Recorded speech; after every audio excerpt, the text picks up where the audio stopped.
আসসালামু আলাইকুম। আপনারা জানেন আমার নানা কিছুদিন আগে মারা গেছে। এটা হচ্ছে আমার নানার কবর। মসজিদের সামনে যে নিজেই বানিয়ে রেখে গেছেন, সে দুনিয়া থেকে চলে গেছেন। আর এটা হচ্ছে আমার নানার বাড়ি। নিজের ঢোকার যে সিঁড়ি নিজে তৈরি করে রেখে গেছেন। আর এটা হচ্ছে তার বাসার ঘরের পিছনের সাইড, যেখানে আছে গোসলখানা, টয়লেট, সামনে পুকুর পাড় সুন্দর করে সাজিয়ে পরিপাটি করে রেখে দিয়ে গেছেন। সবাই আসবে দেখবে তার জন্য। এই তার সিঁড়ি, এখানে সবাই গোসল টোসল করে, কিন্তু শীত দেখে পানি নেই। আর এখানে এখন আমার চলেন, ডেকোরেটরটা মাল আসছে, আমরা যাব সামনে। এই ডেকোরেটরটা মাল আসছে। আর আমাদের উঠানটা অনেক বড়, দেখতে পাচ্ছেন, উঠানটা অনেক বড়। আর এখানে আছে গরুটা রাখা হয়েছে। এলাকাবাসী সবাইকে খাওয়ানো হবে কালকে।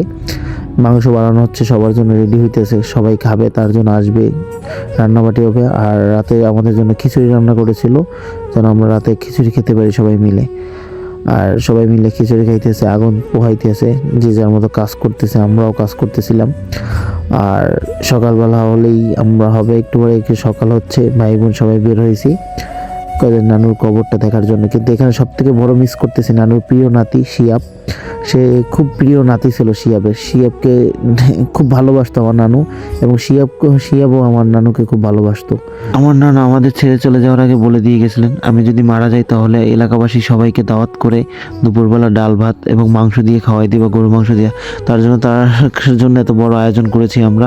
কিন্তু আমার নানা খুব ভালো মানুষ ছিলেন, কাউকে কষ্ট দিয়ে কথা বলতো না, এলাকা মানুষের সাথে ভালো ব্যবহার করতো, সবাই বলতেছিল ভালো মানুষ। কিন্তু আমি খুব নানাকে মিস করি। আর হবে না নানার সাথে কাটানো মজার সময়, খুব ভালোবাসতেন আমাদের নানা, খুব মজার মানুষ ছিল, ভালোবাসতো খুব, আমাদের আদর করতেন।